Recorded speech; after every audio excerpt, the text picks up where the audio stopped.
Alors nous allons voir ensemble comment faire un planning du personnel sur Excel assez rapidement et avec un minimum d'effort. Notre planning comportera donc les jours fériés, les week-ends, les jours d'absence et bien sûr le planning pour les 14 prochains jours. Le fichier source sera aussi disponible pour les membres de la chaîne. Allez, c'est parti!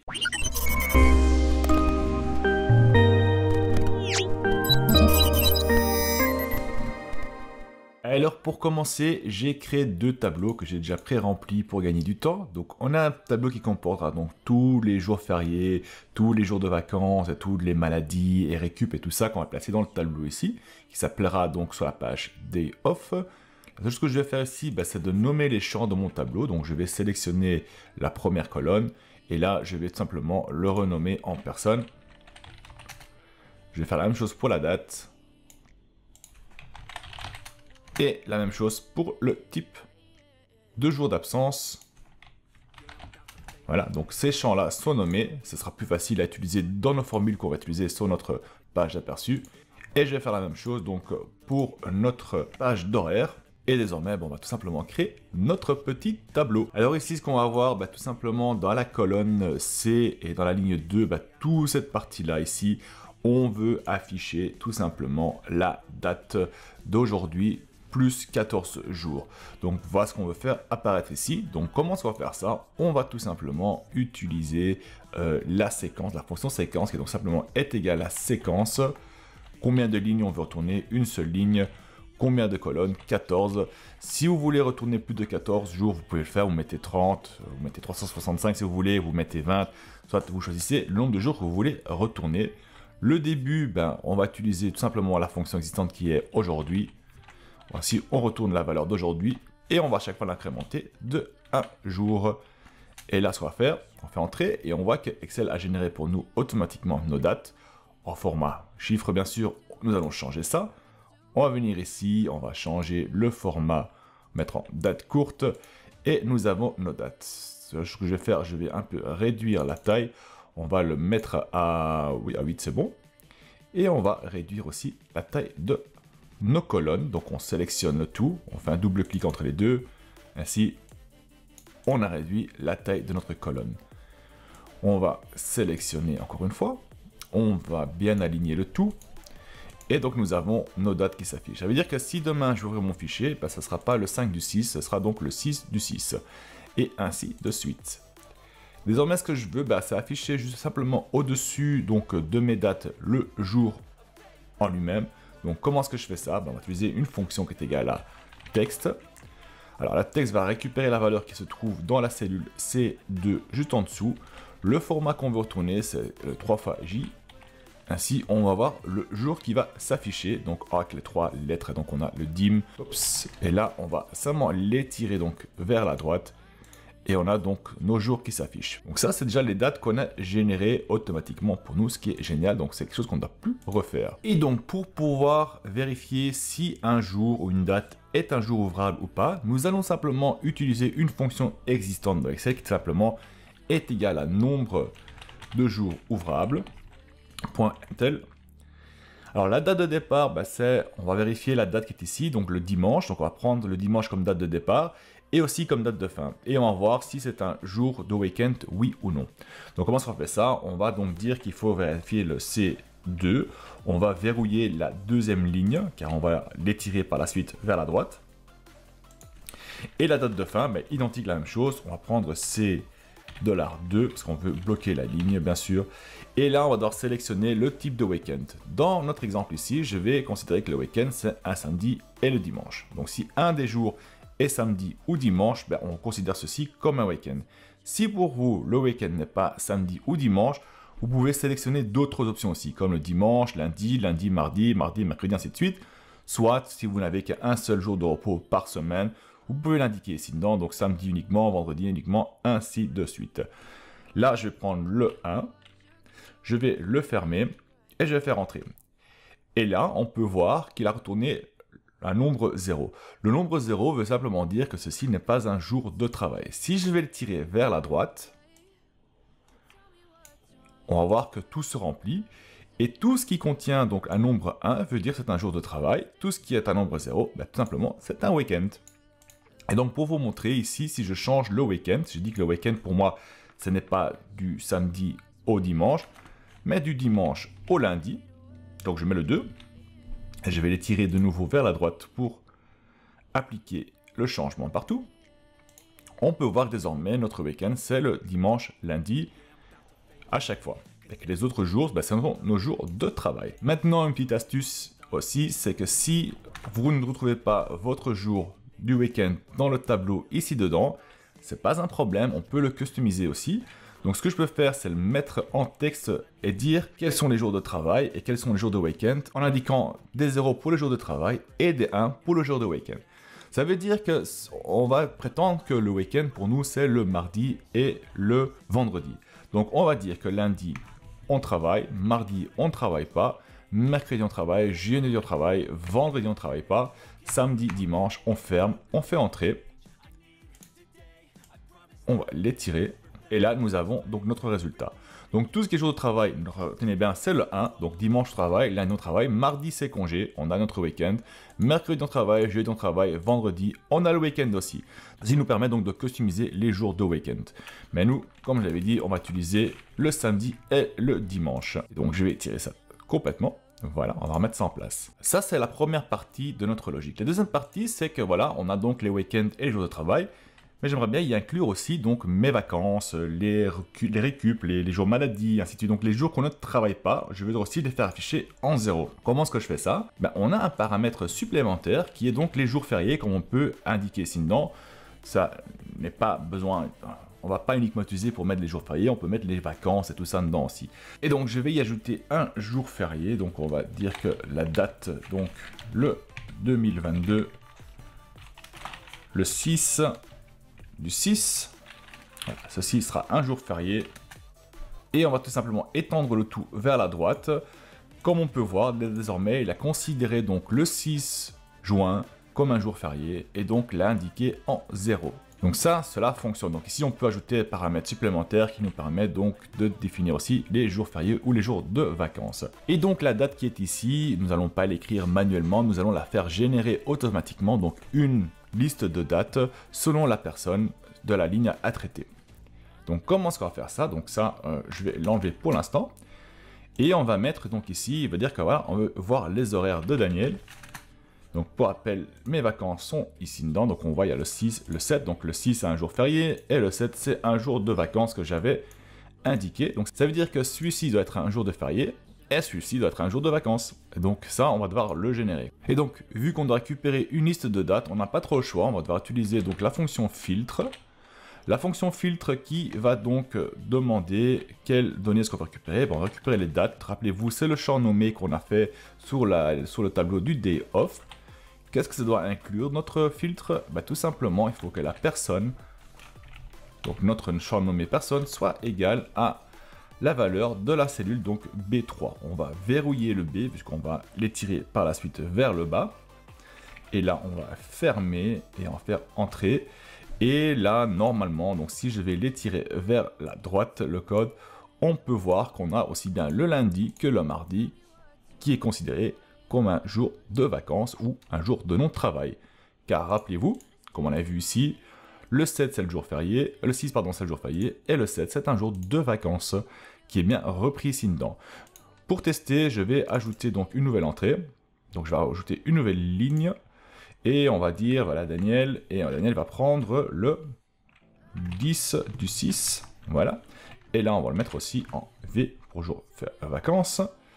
Et on peut voir que le 10, j'ai bien pris un jour de vacances aussi qui est affiché ici dedans. Par contre, on a un petit problème ici. C'est que si la personne n'est pas retrouvée, donc si on a une mauvaise personne ici dedans, qui n'est pas dans notre base de données de day off, le filtre va nous retourner une erreur. Et donc si je change en Daniel 2 par exemple, on peut voir qu'on a plusieurs erreurs. Donc ça veut dire si je veux l'agrandir, on va, il donne une erreur de valeur.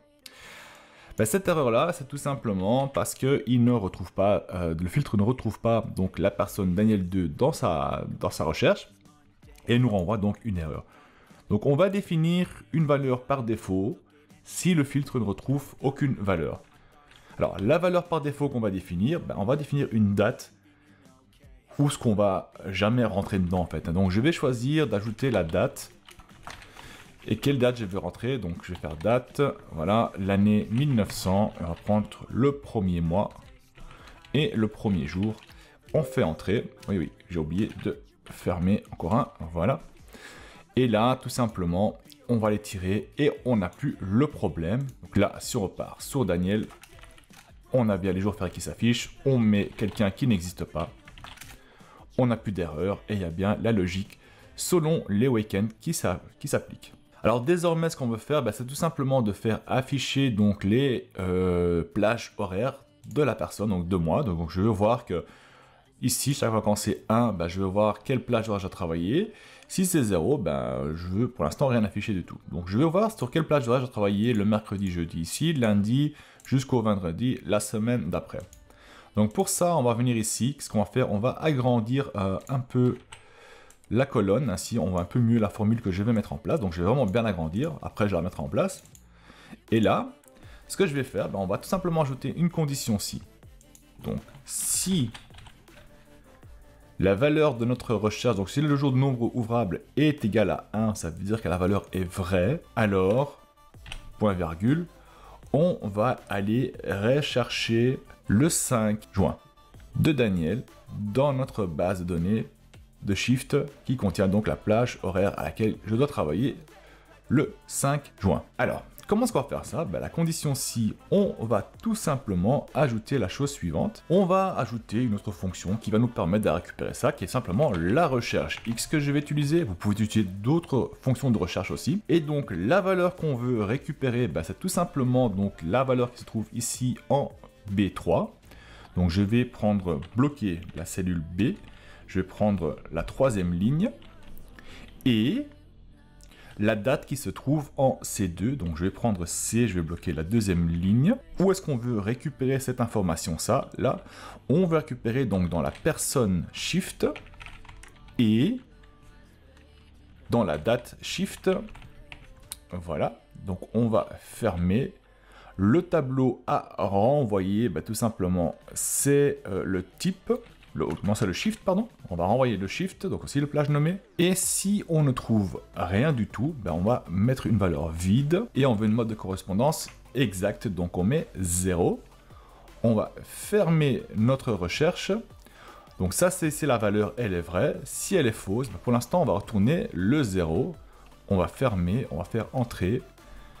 Je vais réduire ça de nouveau. Et on va étirer notre formule du champ ici vers la droite.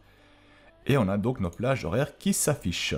Ce que je vais faire, je vais ajouter, je vais réduire la taille à, disons, à 7. Voilà. Ainsi, on voit mieux ce qui se passe. Donc, ici, on peut voir que pour Daniel, le dimanche 5, on ne travaille pas. Le lundi 6, on ne travaille pas. Le mardi 7, on ne travaille pas. Et je ne travaille pas plutôt. Par contre, le mercredi, je travaille de 6h à 14h, le jeudi de 6h à 14h, le vendredi, je ne travaille pas, et la semaine d'après, je fais toute la semaine un shift, donc une plage horaire de 14h à 22h.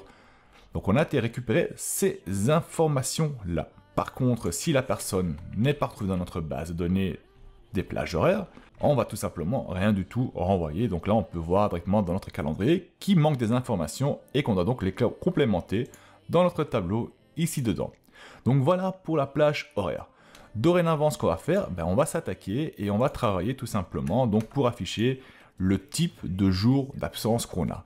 Ça peut être une maladie, ça peut être des vacances ou des récup, un jour férié, etc.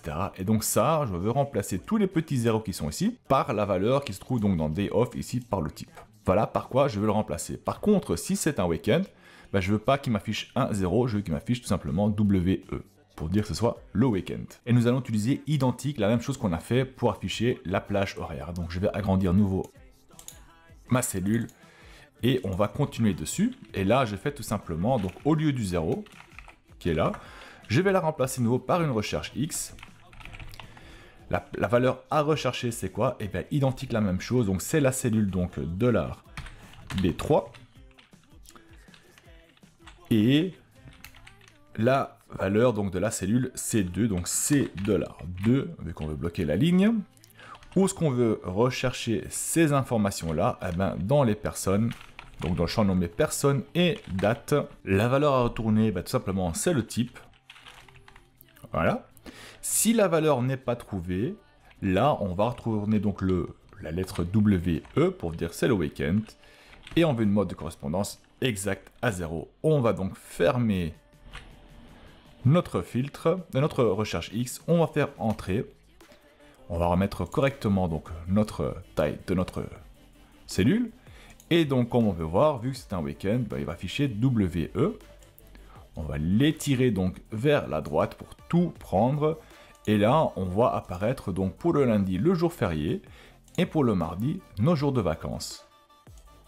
Et pour le reste, bien sûr, nous avons donc notre plage horaire qui est là, nous avons nos week-ends qui sont là, ainsi de suite. Et maintenant, ce qu'on peut encore faire, on peut encore ajouter une condition supplémentaire ici. Non, on peut dire que si la cellule donc $B3 n'est pas vide, alors tu m'appliques toute la logique qu'on va mettre en place. Sinon, tu me la laisses tout simplement vide la cellule.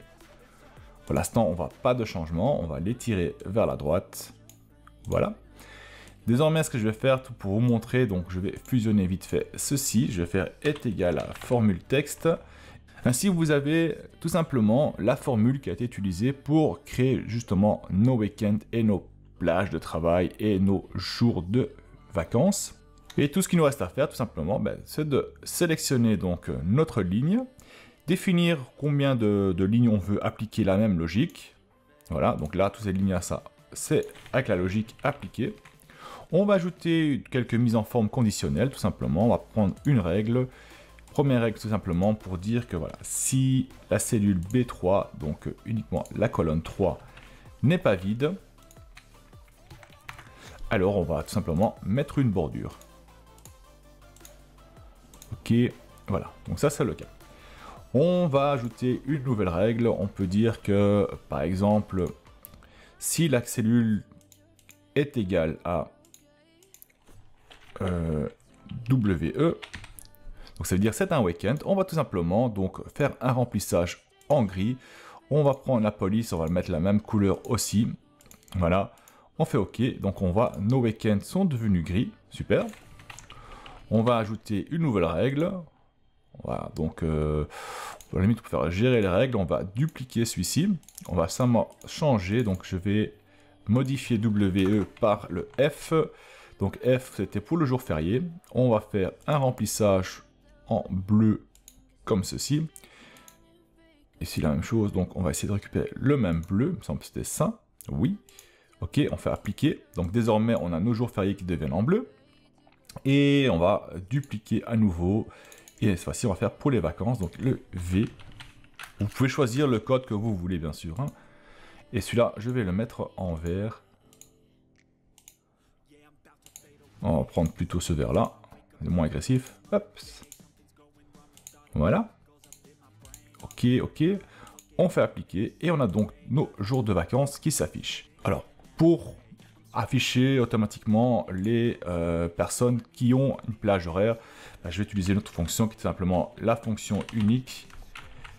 Et on va retourner, non pas Unicode, unique plutôt, voilà, unique. Et je veux retourner donc les listes des personnes shift.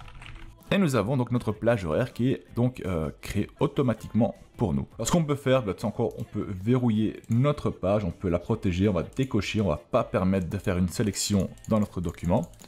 Ainsi, nos formules sont un peu cachées. Et au moment qu'on va ajouter donc une nouvelle personne dedans, donc on va faire un test. On va prendre le 10 du 6, pourquoi pas, et on va mettre un texte dedans, on va mettre test, vous mettez la valeur qui vous plaît, vous pouvez mettre des codes si vous le souhaitez. On voit qu'automatiquement il s'est ajouté à notre tableau, et on voit donc le vendredi, il est en test. Alors si vous voulez utiliser tout simplement cette méthode-là dans le gestionnaire du personnel qu'on a créé quelques temps de ça, je vous invite, ou plutôt je vous lance le challenge de modifier donc ce tutoriel avec la logique que vous venez d'apprendre aujourd'hui. Allez, salut tout le monde!